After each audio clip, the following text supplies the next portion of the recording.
চিত্র অনুযায়ী থিটা এর মান কত হলে 90 কেজি ওজনের ব্লকটি নিচের দিকে গতিপ্রাপ্ত হবে ঘর্ষণ সহক কতটুকু আছে 1/3।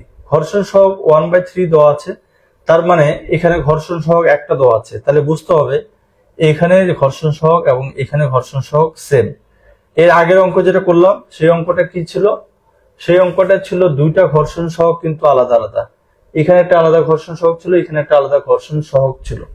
কিন্তু এই অঙ্কে যেহেতু আমাদের ঘর্ষণ সহক মাত্র একটা দেওয়া আছে, তার মানে বুঝতে হবে ব্লক দ্বয়ের মধ্যে যে ঘর্ষণ সহক এটা এবং বি ব্লক এবং তার তলে যে ঘর্ষণ সহক এই দুইটা একবারে সেম। ঠিক আছে, তবে এই অঙ্কটা একটু জটিল আছে, এই অঙ্কটা একটু জটিল আছে। তো এই অঙ্কটা যদি ভালো করে বুঝতে পারেন, আমি আশা করি এই অধ্যায়ে আপনাদের আর কেউ থামাতে পারবে না, কারণ এই অঙ্কটা সবচেয়ে কঠিন ধরা হয়। আমাদের সময় তো অনেকে এই অঙ্কটা পারতই না। তো আমরা প্রথমে কোনটাকে ক্যালকুলেশন করব? সবসময় প্রথমে কোনটাকে ক্যালকুলেশন করব? উপরের বস্তু, উপরে যেটা আছে এ ব্লক, এ ব্লক নিয়ে সবসময় আমরা ক্যালকুলেশন করব প্রথমে। তো এ ব্লকটা কিভাবে আছে? বি ব্লকের উপরে। তাহলে যদি আমরা ছোট করে এখানে একটা 8 করি তাহলে আমাদের হিসাব করা সুবিধা হবে। আচ্ছা,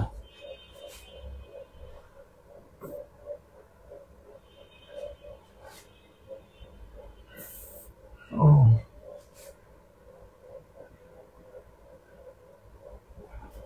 তাহলে এখানে দেখুন, এখানে দেখাই এ ব্লকের ওজনটা কোথায় পড়বে? নিচের দিকে।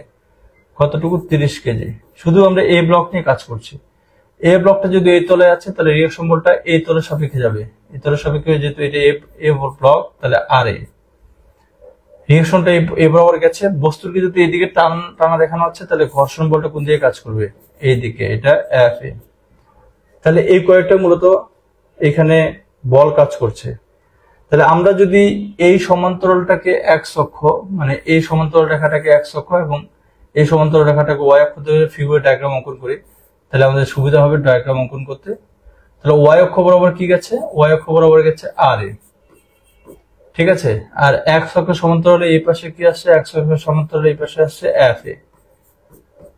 ওকে, তাহলে এটা যদি ওয়াই অক্ষ ধরি তাহলে এই থিটা এখানে যতটুকু কোণ হবে এখানে ঠিক ততটুকু কমন কোণ হবে। এটা একটা প্রমাণ আমি আপনাদের দেখিয়েছিলাম, তাই না?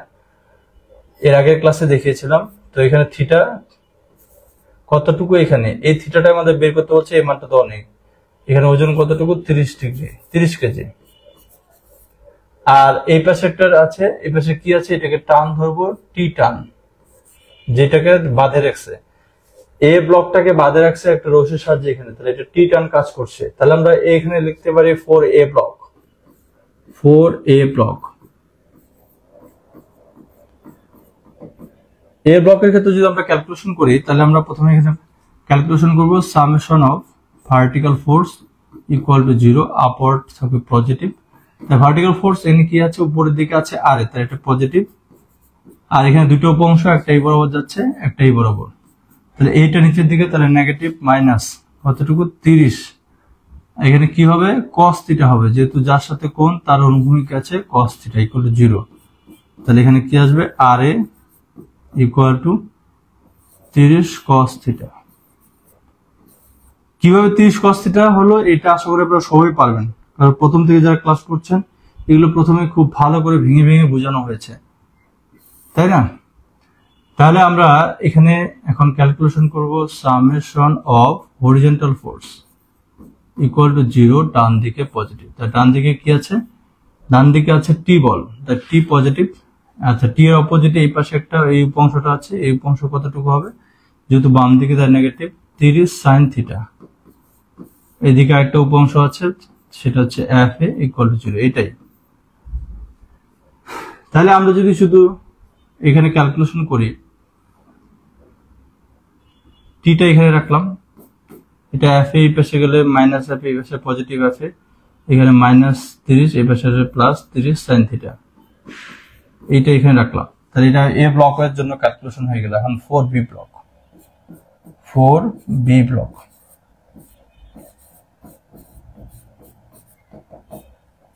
বি ব্লকের জন্য যদি আমরা ক্যালকুলেশন করি তাহলে এইটুকুতে কারো বোঝার কোনো প্রবলেম আছে কিনা কমেন্ট করবেন, কারণ আমাকে ওই চিত্রের ওই লেখাগুলো মিশিয়ে দিতে হবে। তারপরে আবার বুঝাতে হবে। এইটুকুর মধ্যে যদি কারো কোনো কোশ্চেন থাকে কমেন্ট করতে পারেন, কারণ এটা ধাপে ধাপে বুঝাই, নাহলে আপনাদের বুঝতে একটু প্রবলেম হবে।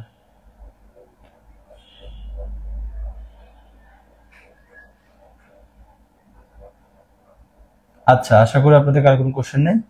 তাহলে পরের অংশটুকু বুঝাচ্ছি।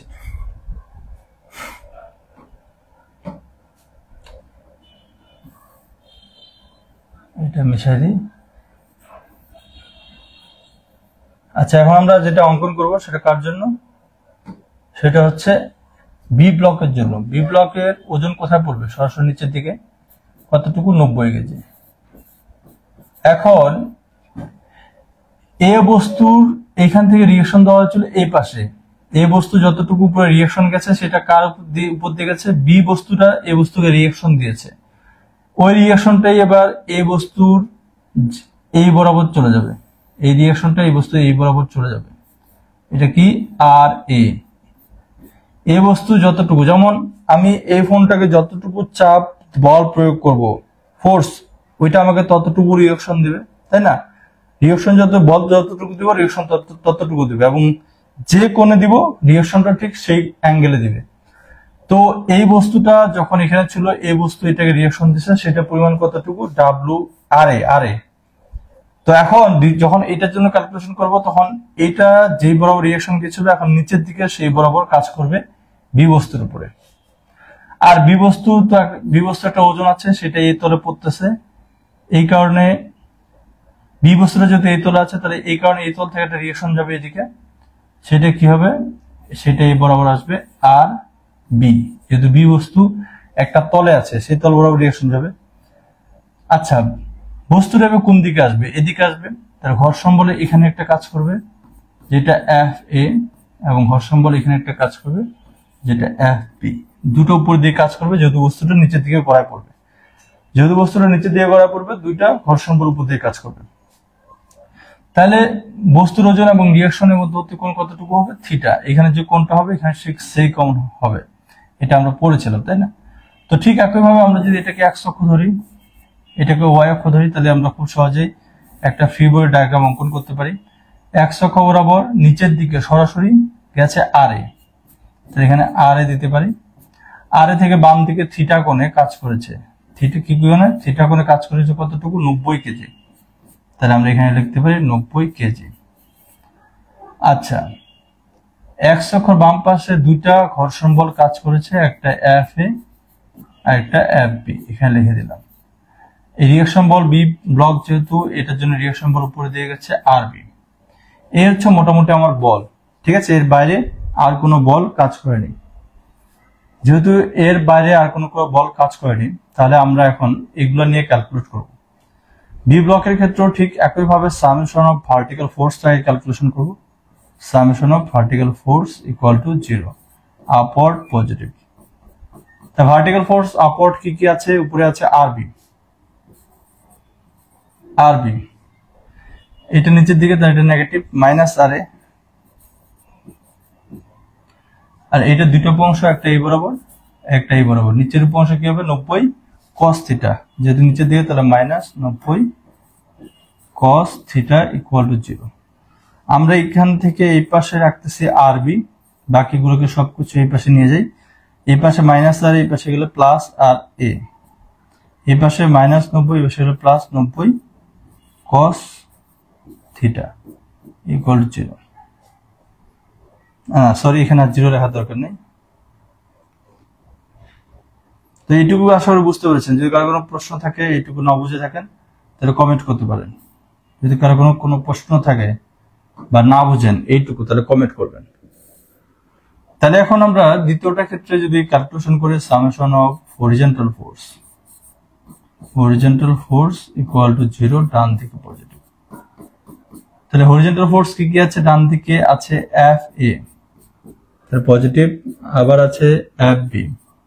বাম দিকে শুধু একটা বল আছে, এটা, তাহলে বাম দিকে negative 90 sin theta equal to 0। এখন আমরা এখানে মানগুলো বসাবো। এফ এ ইকুয়াল টু কি? আমরা জানি এফ এর যে সূত্রটা, F equal to mu R. তাহলে F A equal to mu A R A, তাই না?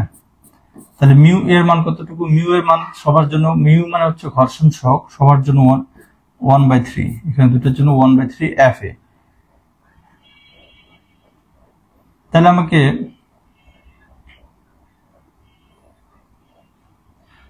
আচ্ছা এফ এ হচ্ছে মিউ এ আর এর মান কতটুকু? 30 cos থিটা। তাহলে এখানে লিখতে হবে আমাকে 30 cos থিটা। তারপরে এফ বি হচ্ছে মিউ বি এবং মিউ এ, এটা দুটারই মান একই, এটা আমি প্রথম থেকে বলছি। তাই এখানে 1/3 ইন্টু, তাহলে যেহেতু আর বি হবে, যেহেতু এফ বি এর জন্য আর বি কতটুকু? আর এ প্লাস 90 cos থিটা। আর এর মান কতটুকু? 30 cos থিটা। তাহলে আমরা লিখতে পারি এখানে আর এ কতটুকু? 30 cos থিটা। তাহলে এখানে 30 cos theta plus 90 cos theta. এখানে লিখে রাখলাম। তাহলে আমরা এটা এখানে লিখি, যেহেতু দুইটাই আগে মিলে একটা ওয়ার্ড বা একটা অক্ষর, তাই এটা আমি ব্র্যাকেট দিয়ে লিখবো অবশ্যই, তাহলে কিন্তু অঙ্ক ভুল হবে। 30 cos theta plus 90 cos theta, আর এখানে কি আছে? Minus 90 sin theta equal to 0। এটা আপনি সলভ ফাংশনে ক্যালকুলেশন করবেন, শুধু একটা মান অজানা, তাহলে সেই একটা মানে আপনি পেয়ে যাবেন এখানে।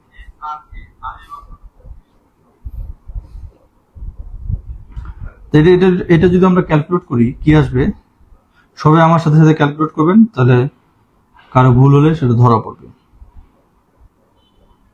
আমরা থিটার মানটা বের করবো, এখান থেকে কিসের মান বের করবো? আমাদের টার্গেট হচ্ছে থিটার মান।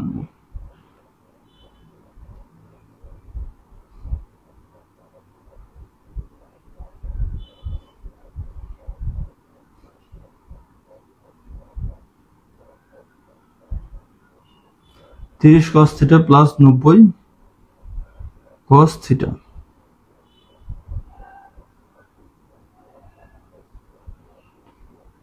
Minus 90 sin theta. থিটার পরিবর্তে আমরা x বসাবো যখন সলভ ফাংশনে ক্যালকুলেট করব।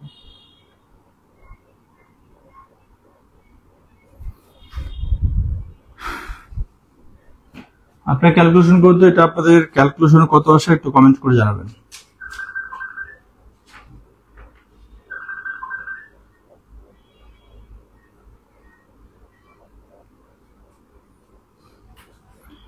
এটা আমি আপনাদের ক্যালকুলেশন করতে দিলাম, আপনাদের ক্যালকুলেশন কত আসছে একটু জানাবেন।